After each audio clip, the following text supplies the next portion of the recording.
Oh, riqueza! Tô caindo fora de ti, lareira. Tô desistindo de você. É, tô procurando alguém que não me faz sofrer, meu Deus do céu. Eu só quero ser feliz. Oh, riqueza. Mas que bueno. Estamos aí tentando mil verde. Oh, riqueza. Tava escutando essa música e pensando que eu sofri já com essa lareira. O que está acontecendo com a gente?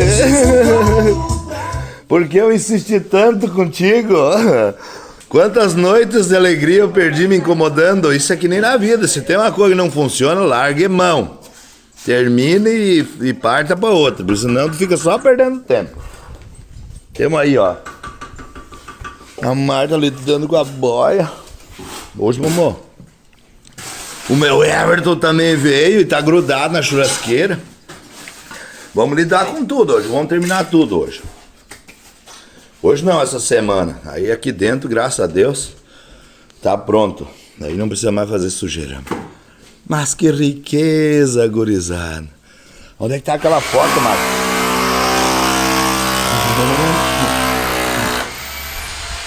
Onde é que tá aquela foto de como vai ficar?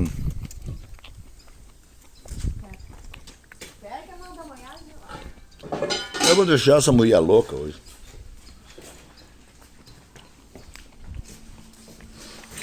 Aqui? Assim que vai ficar no Dionísio? Assim que vai ficar na casa do Dionísio? Mas que riqueza, homem! Que bueno.